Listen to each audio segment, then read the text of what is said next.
de Cristo nos cubra nessa noite, de tanto trabalho pela manhã, à tarde. Que Deus nos dê a graça de ouvi-lo mais uma vez e louvá-lo com o resultado daquilo que ouvimos da sua palavra. Gostaria de convidá-los a abrirem suas Bíblias no texto que se encontra em Isaías, capítulo 6. Isaías, capítulo 6, versículos de 1 a 13. Todo o capítulo.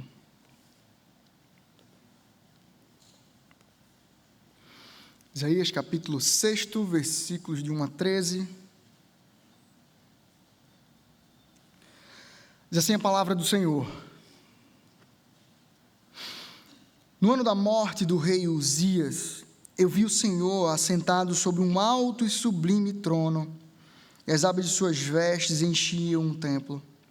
Serafins estavam por cima dele, cada um tinha 6 asas, com 2 cobriu o rosto, com 2 cobriu os pés, com 2 voavam. E clamavam uns para os outros, dizendo: Santo, Santo, Santo é o Senhor dos exércitos, toda a terra está cheia da sua glória. Os umbrais das portas se moveram com a voz do que clamava, e o templo se encheu de fumaça. Então eu disse: ai de mim, estou perdido, porque sou um homem de lábios impuros, e habito no meio de um povo de impuros lábios. E os meus olhos viram o Rei, o Senhor dos exércitos. Então um dos serafins voou para mim, trazendo na mão uma brasa viva, que havia tirado do altar com uma pinça. Com a brasa tocou a minha boca e disse: eis que a brasa tocou os seus lábios. A sua iniquidade foi tirada e o seu pecado perdoado. Depois disso, ouvi a voz do Senhor que dizia: a quem enviarei? E quem há de ir por nós? Eu respondi: eis-me aqui, envia-me a mim. Então ele disse: vai e diga a este povo: ouçam, ouçam, mas sem entender. Vejam, vejam, mas sem perceber. Torne insensível o coração deste povo, endureça-lhes os ouvidos e feche os olhos deles, para que não venham a ver com os olhos, ouvir com os ouvidos e entender com o coração, e se convertam e sejam curados. Então eu perguntei: até quando, Senhor? Ele respondeu: até que as cidades estejam em ruínas e fiquem sem habitantes, as casas fiquem sem moradores e a terra esteja em ruínas e devastada, e o Senhor afaste dela o povo, e no meio da terra sejam muitos os lugares abandonados. Mas se ainda ficar uma 10ª parte dela, tornará a ser destruída, como o terebinto e como o carvalho, dos quais, depois de derribados, ainda fica o toco. Assim a santa semente será o seu toco. Vamos orar mais uma vez? Santo e eterno Deus, obrigado, Pai, pela Tua palavra. Nos dá agora de compreendê-la segundo o Teu Evangelho. Em nome do poderoso, do maravilhoso Jesus Cristo, o Evangelho da graça vivo, é nele que te oramos. Amém. Queridos, quando um juiz ele invoca as partes para o processo, um oficial de justiça é designado para dar conhecimento das partes sobre a decisão. Isso é chamado de citação no processo jurídico. A função desse cargo é de fazer conhecida a vontade de quem o enviou, considerando a autoridade do juiz que o delegou a função, o próprio encargo que a função requer e o teor da mensagem que é destinada. Imagine só agora se um oficial de justiça, tocado no seu coração, pensando que aquele material que ele está levando carrega uma injustiça, resolver não entregá-lo. Imagina, então, se ele, tomado de emoção e na verdade com raiva ou conhecendo aquela outra pessoa e querendo-lhe o mal, resolver dizer que foi citado, mas segurar aquele documento para que pudesse prejudicar aquela outra pessoa. Imagine se os sentimentos são colocados naquilo. Certamente a função, ela sofreria naquilo que é mais profundo, elementar e importante dentro da sua função. A este encargo chamado este servidor a cumprir aquilo que aquele que o enviou deseja, entregar aquela mensagem e não alguma que lhe toque o coração. Por mais que haja alguma afeição, interpretação diversa do teor ou plena rejeição do documento por parte do oficial, ele tem a obrigação de dar ciência ao citado sobre a declaração daquele que o enviou. O texto que acabamos de ler, ele possui teor semelhante. Quando o Senhor chama o seu povo para ser um povo que é sacerdote no meio, mensageiro no meio desse mundo, ele chama para pregar uma palavra única, o evangelho da graça e da salvação, o evangelho de Cristo Jesus, que nos chama à transformação, que chama o mundo a deixar o seu pecado, converter-se dos seus maus caminhos, e pelo caminho do evangelho, da porta estreita, ser afeiçoado e trabalhado e moldado ao caráter de Cristo. É assim que o Senhor chama o seu povo, e nós percebemos um contexto parecido naquilo que vemos aqui em Isaías, capítulo 6.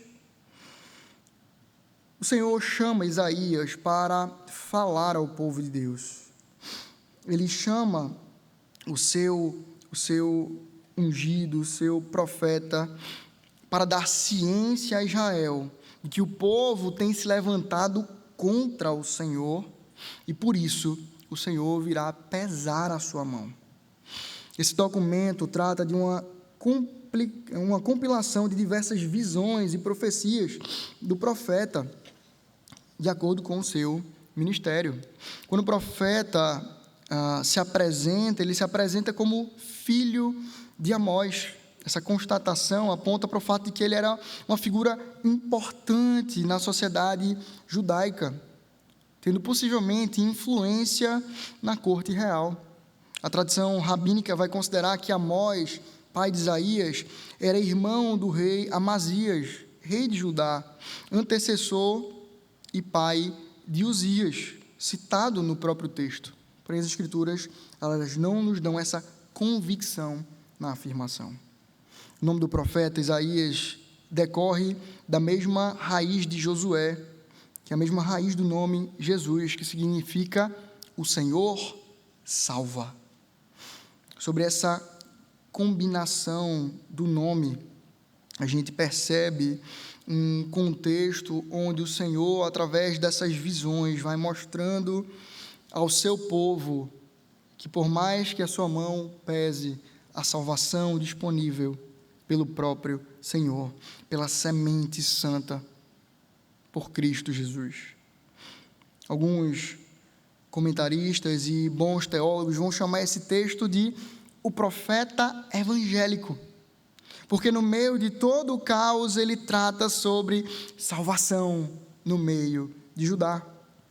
Deus levanta então esse profeta entre os anos 740 a 687 a.C., na cidade de Judá, mais especificamente, na verdade, em Judá, mais especificamente na cidade de Jerusalém, e perpassa reinos de Uzias até Isaías. Inicialmente, o período marcado por conquistas e vitórias, porém a Síria, ela começa a se levantar e assim se coloca como uma grande ameaça a Israel. Tendo como contemporâneo o profeta Miqueias, ambos tratam sobre a idolatria no meio do povo, como foco principal daquilo que tira o Senhor do centro e que levanta a ira santa do Senhor contra o seu povo. Diante disso, percebemos o foco do livro se dá então na esperança messiânica para Jerusalém. É pela raiz de Davi, do Messias Jesus, que viria este povo a crescer e a ser resgatado. Por mais que levado quase que a cabo, como veremos no texto, o Senhor levanta remanescente fiel. E esse é todo o contexto que o Senhor então levanta para trazer à boca do profeta Isaías algo a se falar. Trazer à boca do profeta o relato da glória do Senhor, da graça divina.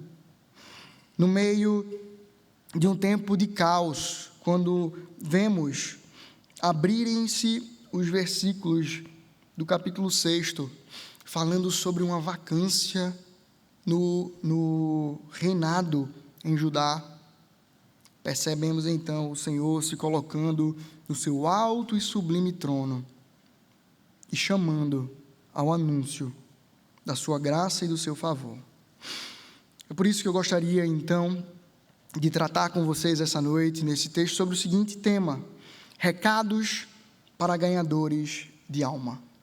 Recados para ganhadores de almas. Isso vem de um livro, Recado para Ganhadores de Almas, que já pedi para a livraria que, se não tiver, o compre. É um livro pequeno, mas de tamanha importância.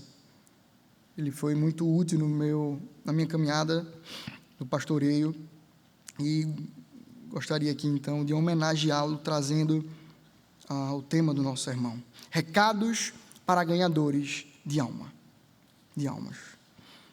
O que é que nós devemos considerar como aqueles que são chamados pelo Senhor para anunciar a todos aqueles que estão ao nosso redor a vida em Cristo Jesus? Para aqueles que estão desesperados no meio de um mundo em caos, apontando para uma esperança firme, sólida, que não descansa em medicamentos, que não descansa em oportunidades de viagens ou qualquer outra coisa, que não descansa em recursos, mas no Cristo morto e ressurreto, que veio e voltará. O primeiro recado para nós que somos chamados para proclamar o Evangelho e trazer almas para Cristo se encontra do 1º ao 4º versículo, quando ele nos chama a considerar quem é o Deus que nos chama. Considerar quem é o Deus que nos chama. O versículo 1 ao 4 vai dizer que no ano da morte do rei Uzias, eu vi o Senhor assentado sobre um alto e sublime trono, e as abas das suas vestes enchiam um templo. Serafins estavam por cima dele, cada um com 6 asas. Com 2 cobria o rosto, com 2 cobria os pés, com 2 voava. E clamavam uns para os outros, dizendo: Santo, Santo, Santo é o Senhor dos exércitos. Toda a terra está cheia da sua glória. Os umbrais das portas se moveram com a voz que clamava, e o templo se encheu de fumaça. A marca temporal que percebemos aqui é de que, na morte do rei Uzias, no momento onde o povo aqui estava em luto, e muito possivelmente num ambiente hostil, difícil. Eu gosto muito de séries de guerra, séries de tempos antigos. Primeira e Segunda Guerra Mundial eu gosto muito, mas tem outras nos tempos medievais. E o que a gente percebe ali, muitas vezes, é de que, quando há uma vacância no trono, muitas pessoas disputam aquele trono. E aqueles que tiverem menos capacidade e força para se manterem vivos poderão ser executados por aqueles que querem ocupar o trono. Talvez Isaías pudesse temer. Ele muito possivelmente fazia parte do pessoal que estava ao lado do trono, das famílias importantes de Israel. E naquele meio, talvez qualquer um pudesse querer se levantar, atentar o mal contra ele ou contra algum dos seus próximos e reivindicar o trono de Israel. Porém, diante daquela cena, ao invés de considerar a vacância do trono terreno, ao invés de perceber que aquela cadeira estava vazia, ele percebe que os céus estão preenchidos por um grande, alto e sublime trono, e que ao invés de Uzias, estava o Senhor assentado lá. O Senhor o fez perceber por meio dessa visão que ele dominava todas as coisas, que ele estava lá, que ele era Deus sobre Judá. O texto deixa claro que o Senhor não sai do seu trono quando o governo não está favorável a nós. O Senhor não sai do seu trono quando o mundo se coloca contra a sua igreja. Este é o Senhor que nós vemos se levantar e governar todas as coisas. O Deus Todo-Poderoso está assentado no seu trono. Vez ou outra, quando estamos descontentes, afligidos pelos males que nos tocam, quantas vezes tentamos elevar os nossos olhos, quantas vezes nós não questionamos onde está o Senhor para que contemple a minha dor, para que contemple o que eu estou passando. O Senhor, Ele não sai do seu trono, Ele está a governar todas as coisas. Porém, a Escritura nos diz que Ele se inclina para contemplar o que acontece aqui na terra. Ele se dá a ouvir aqueles que Ele arrebatou para si como filhos, os traz para perto. O chamado do texto é que diante dos nossos olhos, seja assim como não na visão literal do texto, mas para que a gente perceba que o Senhor descortine os céus, se mostrando grandioso para mim e para você. Esse Deus Todo-Poderoso é aquele que está nos chamando e nos levando, nos encaminhando a viver aqui por Cristo, a imitar a Jesus, a viver a pregação do Evangelho. Ele é um Deus presente. O trono de Judá poderia estar vazio de um homem, mas o trono do Todo-Poderoso não está vazio de um Deus. Essa visão, ela continua, e ela fala sobre o preenchimento das suas vestes, sobre todo o lugar. A ideia ali é de que a presença do Senhor domina todas as coisas, está por todo lugar. Não há um lugar onde não se perceba a presença, o poder. Ele se mostra aqui como esse Deus onipresente, glorioso. Tratando sobre isso, o teólogo sistemático Berkhoff, ele vai dizer que essa classe de anjos que aparece no versículo 2, chamada de serafins, são aqueles sempre tratados nas Escrituras como os que permanecem perto do Senhor, como servidores do trono do Rei Celestial, e aqueles que cantam louvores, sempre prontos a fazer o que Ele ordena. Ao tirar o olho exclusivamente do trono ele percebe que os anjos se colocam à adoração. É a exata descrição do que eles fazem no texto, aquilo que Berkhoff nos trouxe. Eles estão postos diante do Senhor, o louvando. A descrição desses seres lhes dá a forma humana, porém com 6 asas. A ideia é de que cada par de asas aqui, elas têm uma evidência, elas evidenciam algo. Alguns vão comentar que os seus rostos são cobertos, porque ninguém pode ver a grandeza do Senhor, como sinal de humildade, de respeito.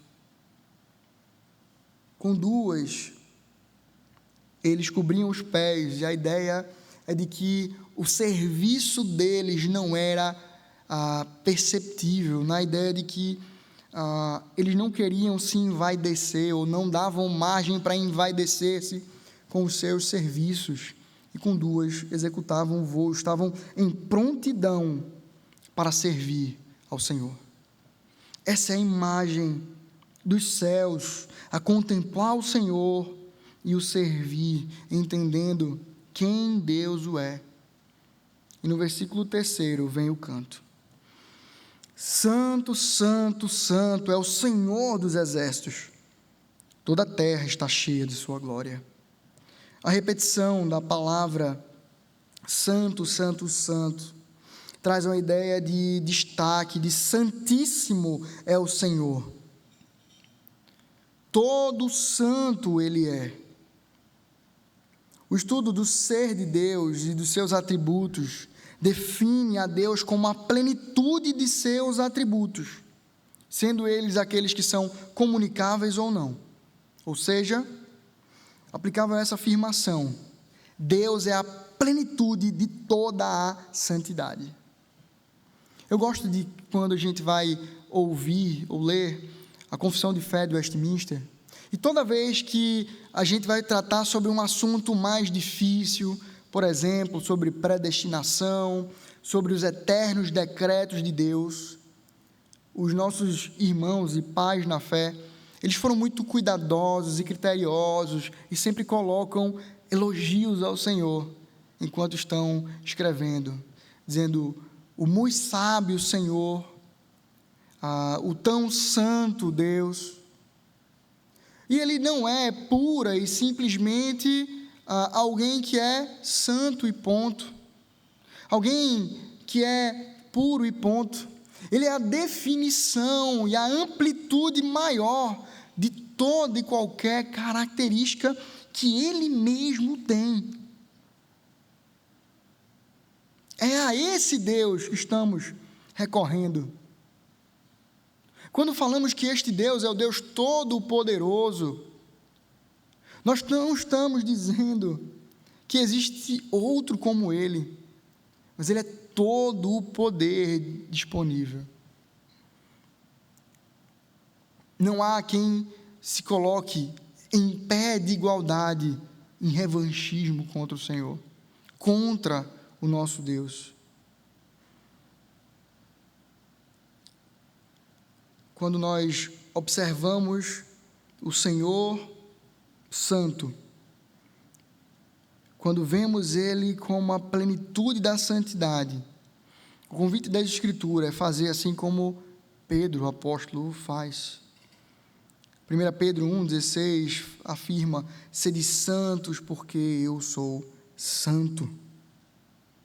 É porque Ele é plenamente santo que somente se pode chegar até Ele santo ou em santidade. A sua glória é percebida em toda a terra, a qual preenche todo o lugar. O Salmo 19 nos diz que os céus proclamam a glória de Deus e o firmamento as obras de suas mãos. Deus se revela grandioso na obra da criação. Nós percebemos a sua glória não se restringindo aos céus, ao domínio sobre o âmbito espiritual, como ser transcendente.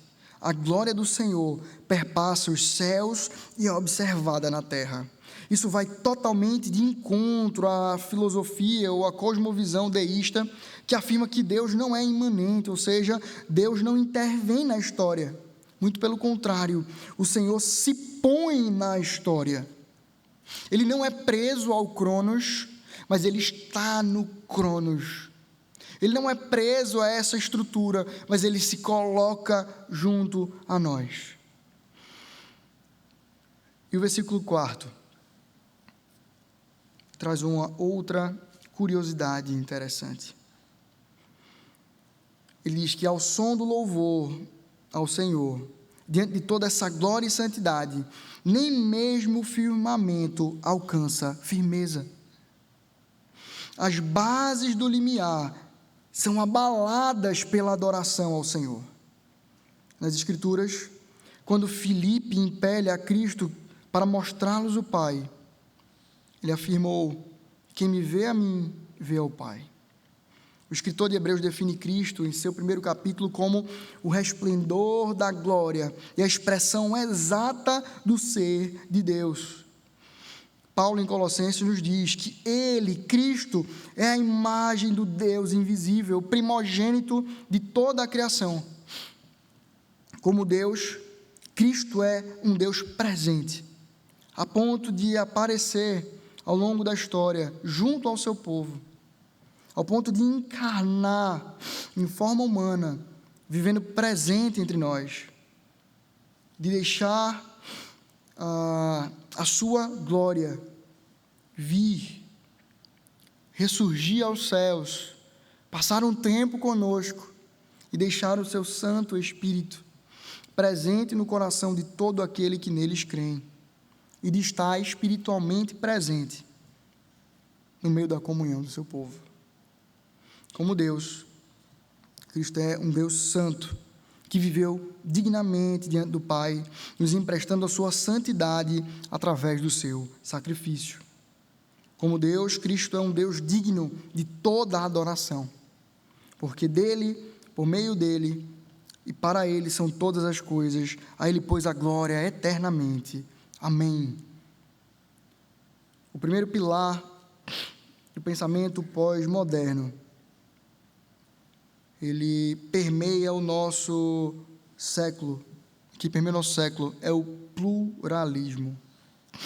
A partir dele se nega uma verdade absoluta, enxergando todas as religiões como perspectivas possíveis, e o Deus das Escrituras como mais um Deus qualquer. As Escrituras revelam um Deus que é verdadeiro, único, absoluto, santo, santo, santo. Quando somos chamados a pregar o Deus único e verdadeiro, que merece adoração, não somente dos crentes, dos irmãos, mas de todo aquele que tem fôlego de vida, de toda a criação. Ele merece adoração. É a Ele que nós pregamos, e foi Ele que nos chamou a pregar. Por isso, tenhamos corações dispostos a pregar e a chamar almas, ganharmos almas para Cristo. Continuemos a pregar o Evangelho a todo aquele que Deus, na sua poderosa sabedoria e na disposição do templo, nos permite caminhar com eles. Temos estudado sobre o tema Recados para Ganhadores de Almas. Vimos, em primeiro lugar, que devemos considerar quem Deus é. Quem é o Deus que nos chama a essa pregação? Porém, em segundo lugar, nós devemos considerar quem nós somos. Devemos considerar quem nós somos. O versículo 5 ao 7 vai tratar sobre essas verdades, e ele nos diz, para não ter que ler novamente, eu vou citando, e assim a gente vai com mais celeridade. A partir do momento em que Isaías, ele percebe o trono da graça, E Deus, assentado nesse alto e sublime trono, com toda a sua glória, com toda a sua santidade, ele agora, tirando os olhos do Senhor, olha para si.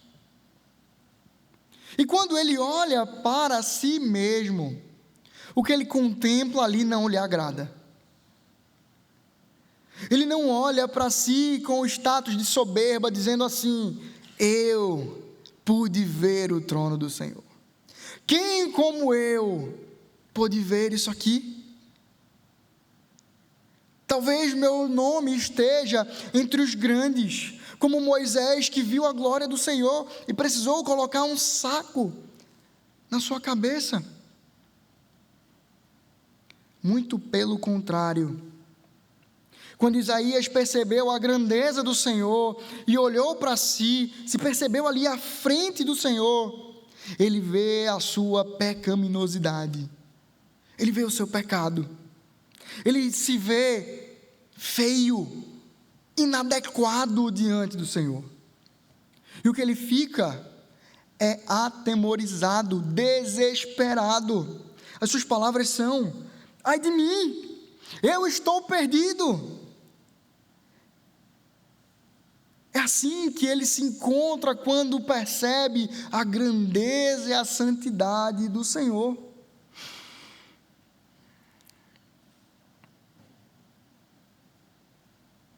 E o interessante agora é que Isaías ele continua olhando para si, cavucando, esquadrinhando o seu coração.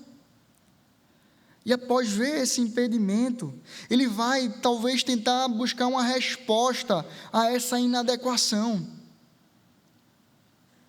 Eu diria que ele é todo inadequado, mas Isaías, ele percebe um pecado em particular, que tanto ele o vive, quanto os seus conterrâneos. E talvez o que o Senhor queira tratar aqui é exatamente o tema central da idolatria. Os lábios deles são impuros. A ideia aqui, muito possivelmente, não é que Isaías falasse palavrão por aí, não que isso seja uma permissão para falar, certo? Mas a ideia é de que os seus lábios estavam em desacordo com a graça trazida, na verdade, do Evangelho, na palavra do Senhor. Talvez a sua boca apontasse para a idolatria dele e do seu povo. Então ele o diz: porque eu sou homem de lábios impuros, e habito no meio de um povo de impuros lábios. Ele se percebe pecador, e ele confessa aquilo que tem incomodado o seu coração, aquilo que ele tem se percebido negligente, falho, ruim. Ele abre o seu coração diante do Senhor e diz: eu não sou digno, porque eu peco nisto aqui. Isaías, ele não faz aquela oração que muitas vezes a gente faz, de pecado por atacado. Senhor, perdoa a multidão dos meus pecados. A ideia aqui é de que ele vai no varejo. Esses dias, eu precisei comprar, eu estava na estrada e precisei comprar um lanche para Pedrinho, meu filho. Eu comprei, não uma penca, mas exatamente 2 bananas. É isso aqui. Ele precisava disso, a questão era no micro mesmo. Ele precisava confessar os seus pecados, mostrando o que era, lá na fonte. E não dizendo assim: me dá tudo aquilo. Não, eu preciso disso aqui. Eu preciso que o Senhor resolva o meu coração na intimidade. Ou, na verdade, ele está expondo o seu coração na intimidade. Ele coloca como fonte dos seus pecados os seus lábios. No contexto de idolatria, o povo havia se desviado em adoração a outros deuses pagãos. Por isso, os lábios aqui são pertinentes de serem observados. Jesus, diante dos fariseus, em Mateus 12, 34, também fala dos lábios, quando ele diz que a boca exala o que está preenchido o seu coração. Com isso aqui, Isaías não está dizendo que ele somente pecava pelos seus lábios, mas nesse contexto de idolatria, ele estava expondo o mais íntimo do seu coração e do pecado do povo também. Não que ele estivesse aqui sendo X9, sendo o dedo duro, mas o que ele estava fazendo aqui era a confissão pública de pecado diante do Senhor, que vê todas as coisas. O coração do povo havia se transviado. Estava a usar os seus lábios para adorar outros que não o Senhor. Agostinho, em seu livro Confissões, ele traz o seu próprio ai de mim, quando ele diz: ai de mim, tem piedade de mim, Senhor, ai de mim, vês que não escondo as minhas chagas, tu és o médico, eu o enfermo, tu és o misericordioso e eu sou miserável. Assim como a confissão de Agostinho, a confissão de Isaías chega ao Senhor como um pedido de clemência, uma súplica de arrependimento de um pecador que se reconhece como pecador. Então, a ação subsequente do Senhor é a de purificação. O Senhor não ignora um coração compungido e contrito, colocado diante dele. E é por isso que a próxima ação do Senhor, ao ver o seu servo se humilhar, é então mandar com que um dos seus anjos pegue com uma tenaz, ou aqui na NAA, com uma pinça, vá até o braseiro vivo que está diante do altar, pegue uma brasa e toque exatamente na fonte que Isaías levantou como a fonte do seu pecado.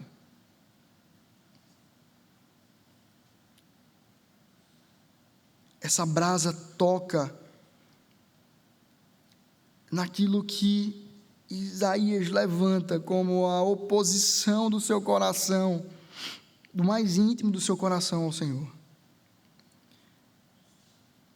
E é declarada então pelo Senhor a sua purificação. Ele retira ali o seu objeto de pecado. Isaías elenca a sua pecaminosidade na sua boca, o Senhor vai lá e perdoa a sua boca, limpa, com brasa viva.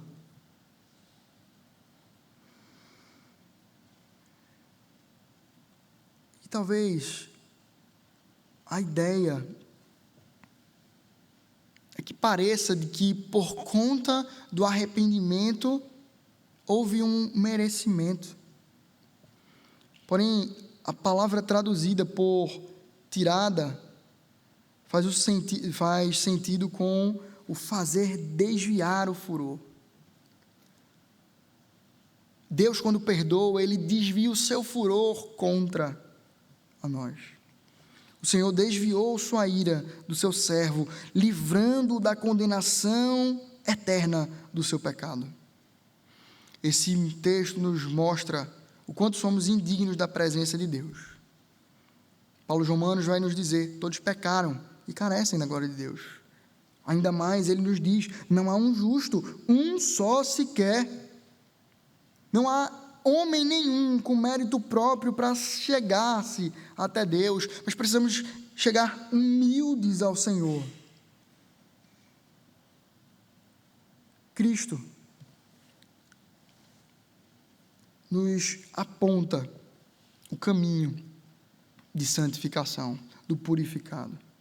Porém, essa imagem de purificar os lábios também é presente em Sofonias 3:9, quando vemos: então darei lábios puros aos povos, para que todos invoquem o nome do Senhor e sirvam de comum acordo. Pessoas de todas as tribos, povos, línguas e nações terão seus lábios purificados para adorar ao Senhor, para ao invés de se dobrar na idolatria, louvarem ao Senhor em alta voz. E como expresso no Salmo 87, todos juntos cantarão uma única canção: todas as minhas fontes são em ti. Wisby, tratando sobre esse texto, ele diz: antes de ministrar a outros, devemos nos permitir ser ministrados por Deus. Antes de proferir os ais contra os outros, devemos sinceramente dizer: ai de mim. Somos chamados à humildade de reconhecer quem nós somos diante de Deus, pecadores miseráveis, para a partir daí morrermos para nós mesmos e deixarmos que Cristo haja em nós. No discipulado, um material que o pastor Cláudio deixa disponível à igreja para utilizarmos, ele usa uma base de um outro texto, mas ele fez questão de adicionar o segundo estudo sobre quem somos nós aos olhos de Deus. E é interessante pensar que ele nos mostra a origem. Fomos criados à imagem e semelhança de Deus, fomos corrompidos pelo pecado, mas somos regenerados para viver para o Senhor.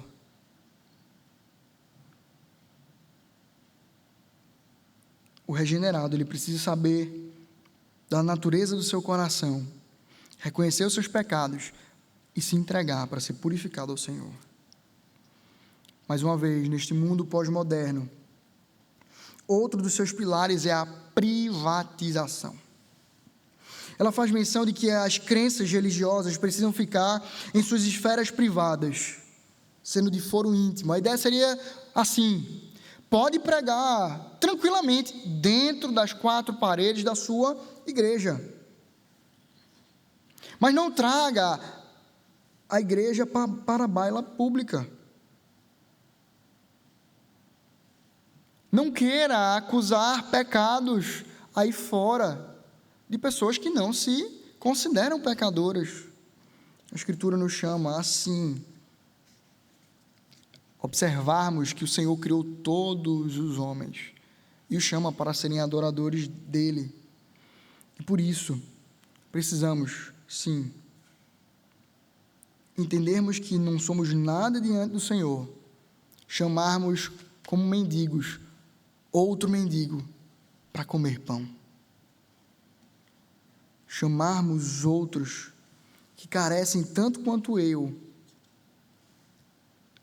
a comer deste mesmo pão, pão da vida, como Cristo se apresenta. Nós não podemos nos dobrar a imposições que nos mandem viver uma fé velada, particularizada, no seu âmbito e ponto. A nossa fé é uma fé pública. E por isso nós devemos nos envolver publicamente com a nossa fé. Temos estudado sobre recados para ganhadores de almas. Vimos em primeiro lugar que devemos considerar quem é o Senhor, quem nos envia. Em segundo lugar, nos considerar quem somos nós. E por último, considerarmos a mensagem a ser anunciada. Logo depois do Senhor purificar o seu servo, ele faz um chamado.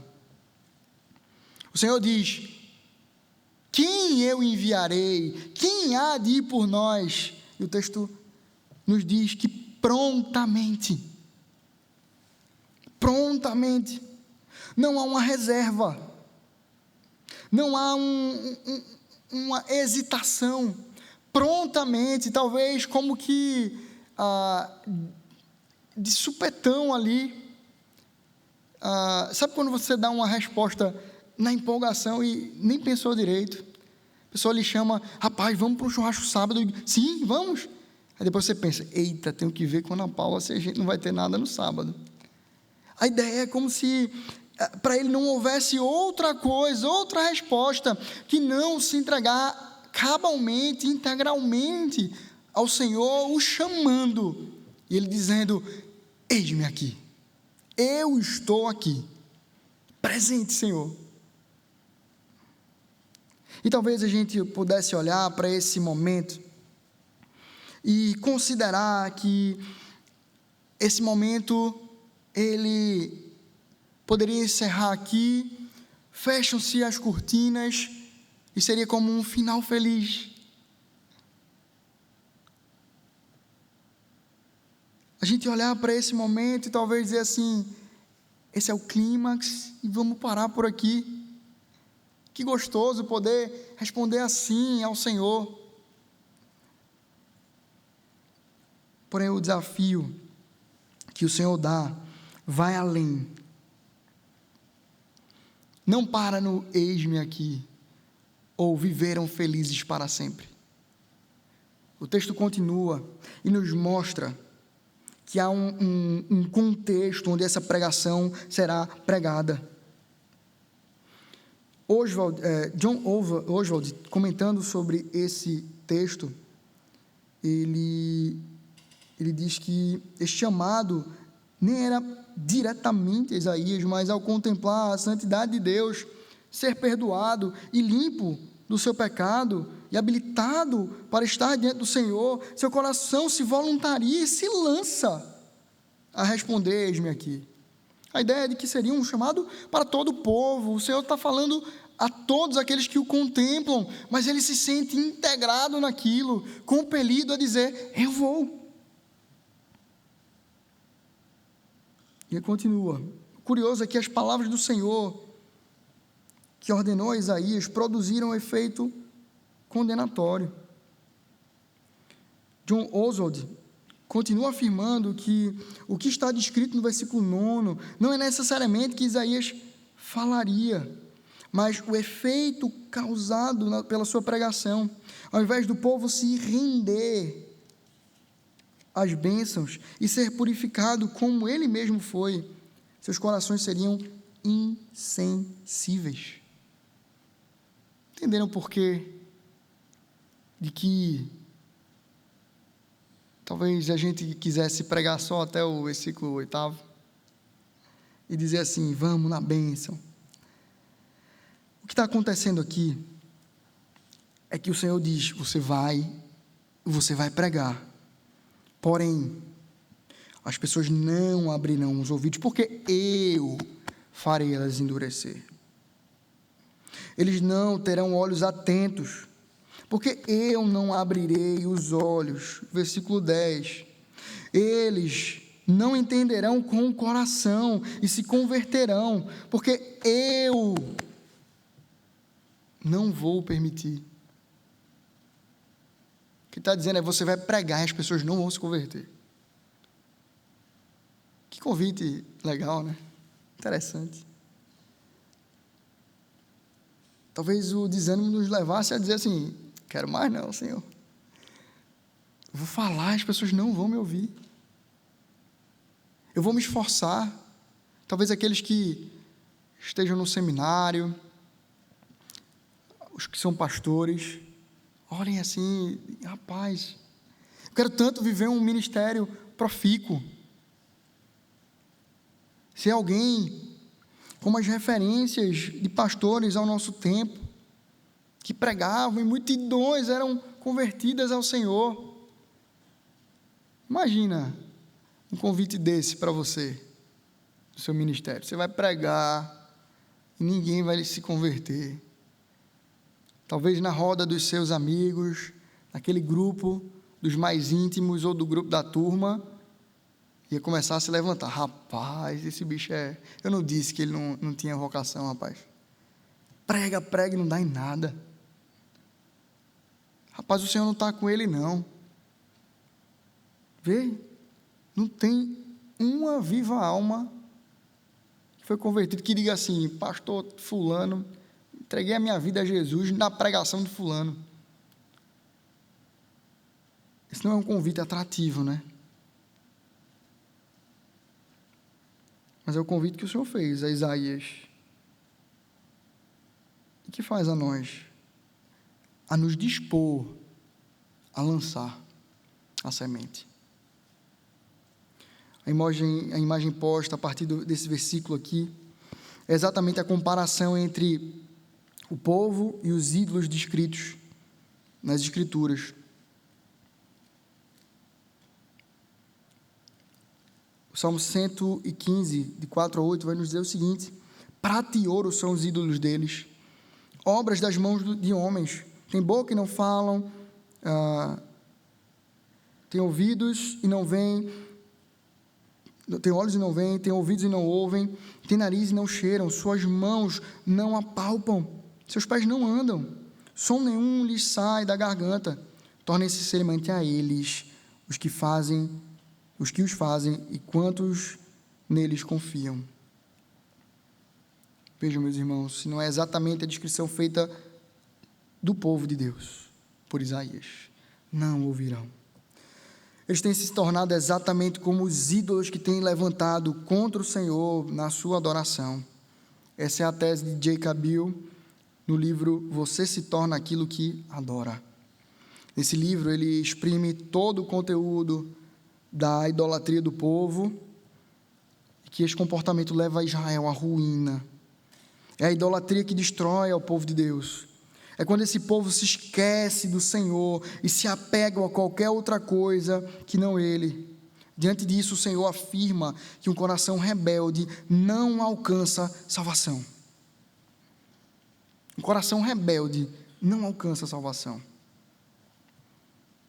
Ora, se não foi assim com Caim, que resolveu adorar de forma divergente, e depois que foi rejeitado pelo Senhor, ao invés de compreender e se humilhar, ele se afasta dos seus caminhos. Ora, se não foi assim com Ofni e Finéias, que foram levianos diante do ofício sacerdotal. Ora, se não foi assim como em Massá, no deserto, onde padeceu ali o povo, pelo apego ao Egito. Não somente nos tempos anteriores, mas no próprio Novo Testamento. Jesus cita Isaías, como se vê em Mateus 13, 14 e 15. Paulo também faz isto em Atos 28, 26, mostrando as semelhanças da dureza do povo antes e ainda depois do cativeiro. E poderíamos citar aqui várias e várias citações do presente. A partir do versículo 11 e 12, vemos agora Isaías chocado com essa cena. E diante desse contexto de lamento,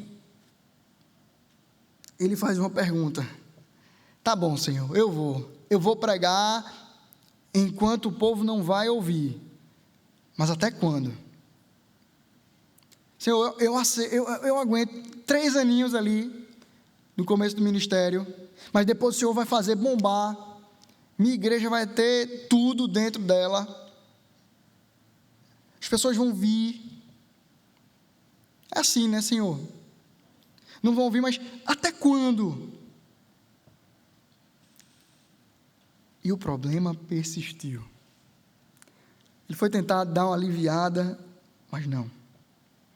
O Senhor diz: até que as cidades estejam em ruínas e fiquem sem habitantes, as casas fiquem sem moradores, e a terra esteja em ruínas e devastada, e o Senhor afaste dela o povo, e no meio da terra sejam muitos os lugares abandonados. O Senhor decide pesar a sua mão. Gordon Fee e Douglas Stuart, no livro Entendes o que Lês, diz que enquanto o profeta anunciava o futuro para o povo, sua referência estava alicerçada nas promessas de bênção do Senhor e das maldições também dadas ao povo. Vemos isso em Deuteronômio. E ainda na confecção dos livros proféticos, ouve-se da parte de Deus através destes. As penas aplicadas ao povo são as mesmas mencionadas em Deuteronômio 28, a partir do versículo 15 e 29, do qual destaca o versículo 28, que diz: o Senhor os arrancou com ira da sua terra, mas também com indignação e grande furor, e os lançou para outra terra, como hoje se vê. Nós vemos aqui desolação. Deus anuncia condenação contra a idolatria. A sua igreja, o seu povo vai minguar, ou vai para perto disso. Mas aí também não é um cenário puro de caos onde nós fecharemos a nossa Bíblia hoje. Se certamente você não ficou contente porque não fechamos no versículo 8º, você vai ficar contente porque não fechamos no 12. E aí vem o versículo 13 e nos diz: mas se ainda ficar uma 10ª parte dela, tornará a ser destruída. Calma. Como o terebinto e como o carvalho, dos quais, depois de derrubados, ainda fica o toco, assim a santa semente será o seu toco. O versículo 13 é incisivo. Assim como o afogado em meio ao mar, uma onda cobre a outra, enquanto o náufrago tenta respirar, a destruição prometida vem como ondas e ondas e ondas, e faz submergir a Israel, tirar dela o seu fôlego. Se ficar a 10ª parte, ainda assim o Senhor voltaria a destruí-la. As imagens, então, de 2 árvores se levantam aqui, terebinto e carvalho. Bill, comentando sobre isso, J.K. Bill, afirma que a madeira dessas árvores era utilizada para a confecção desses mesmos ídolos de madeira. Aqui a imagem que o Senhor traz é de que, finalmente, os idólatras teriam o mesmo rumo da essência dos seus ídolos, seriam destruídos. A palavra toco traz uma ideia de coluna ou memorial. É utilizada em 2 Samuel 18:18. A ideia é de que ficaria simplesmente como um memorial diante das nações. Aquilo que seria anunciado por Isaías era pavoroso. Era um cenário de caos, de destruição, mas era necessário fazê-lo. Sem a misericórdia de Deus, não há salvação para o homem, pois todo ele é idólatra e por isso acumula para si a ira do Senhor. Porém, somente através de Cristo, que agiu em favor de todo aquele que o Pai a ele confiou, é que homens e mulheres como eu e você podemos ter esperança e sermos livrados da condenação. Somente em Cristo, que seria como um carvalho derrubado, pode ser agora, como afirma em Isaías 61, através das boas novas do Evangelho, chamados agora de carvalhos de justiça, a esperança está em Jesus. Somente em Cristo podemos ser chamados carvalhos de justiça. E a partir do toco que fica como memorial, santa semente, o Senhor o traz. O Senhor que domina toda a história, cuida para que um remanescente fiel permaneça, para que viesse a Cristo, para que Ele morresse e ressuscitasse por nós, para que todos nós pudéssemos ter salvação e esperança. Nesse mundo de pós-modernidade, há uma tentativa de amordaçar a fé através da secularização, onde se diz que a religião é uma questão privada, que não deve sair para a esfera pública, e com isso, ao homem é pregado que ele não é um pecador, que ele pode fazer o que quiser e viver como quiser. Há um levante que sinaliza para a proibição da pregação e do anúncio aos homens de sua condição de pecado e de sua carência da graça.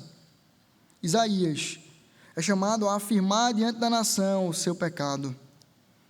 Nós somos chamados a pregar o verdadeiro evangelho que salva em Cristo Jesus, o único que é justo. Por isso, não retamos as nossas bocas para anunciar as verdades de Deus. Diante dessas verdades, então, queria trazer algumas aplicações. Em primeiro lugar, considere que o Senhor, Deus de todas as coisas, Deus de toda a glória, chamou você para o anúncio da sua palavra. Se você não é um evangelista, você é um impostor. Por isso, Se lance a pregar o Evangelho. Não furte a sua boca de anunciar a esse Deus glorioso e santo. Quando nós tememos mais ao próximo, ao mundo, ao governo, às cadeias, e não ao Senhor, certamente a questão é que há idolatria no nosso coração. Se um homem, ou se um governo se levanta contra a pregação do Evangelho, e nós nos debruçamos diante disso, nós não somos simplesmente covardes, somos impostores do Evangelho. Lembre quem é que te sustenta e quem é dono de toda a tua história, que não te salvou para que você possa ter posses nesse tempo e nessa terra, mas para habitar com Ele eternamente, na glória. O máximo que esse mundo pode fazer é, entre aspas, antecipar a nossa ida a Cristo. Num dilema de vida, Paulo diz que ele queria ficar pelos irmãos, mas ele reconhece viver para Cristo, ou viver com Cristo, é infinitamente melhor. Por isso, considere quem te levanta e para onde você está indo. Em segundo lugar, quando você se levanta para pregar o Evangelho, saiba bem quem você é. Não se levante como o Senhor, mas como um servo. Tenha a humildade de perceber que aquele que está caindo em pecado não é menor do que você. E que você só pode andar firme porque Cristo está ali segurando você. É como uma criança que ainda não sabe andar, que precisa do apoio. Ela dá um passo atrás do outro. Mas se o Senhor ou o seu pai soltar, rapidamente desaba. Se não é o Senhor conosco, o que seria de nós? Eu afirmo, inferno. Por isso, ao invés de nos enchermos de nós mesmos, sejamos preenchidos por Cristo e anunciemos, sim, com humildade, mas com verdade, aquilo que é o conteúdo da Escritura. Pura, simples, sem alterações. Não tenhamos medo de dizer pecado é pecado. Nos posicionemos e nos coloquemos em confronto contra mentiras que se colocam contra a verdade que é o Senhor. Em último lugar, meus irmãos, não queiramos adocicar a mensagem. Não queiramos colocar evangelho mais alguns condimentos. Preguemos o evangelho puro e simples, pois é Ele que salvou você e salvará ao seu ouvinte. Queira o Senhor o salvar ou não. Não tenhamos medo de anunciar e não vermos os frutos do nosso trabalho. Tenhamos medo de não anunciar ao clamor que Deus fez para nós. Quem há de ir por nós? Que possamos agir como oficial de justiça, não negligenciando e entregando a mensagem daquele que nos ordenou a fazer. Deus nos abençoe e nos direcione a louvá-lo e vivermos para Ele.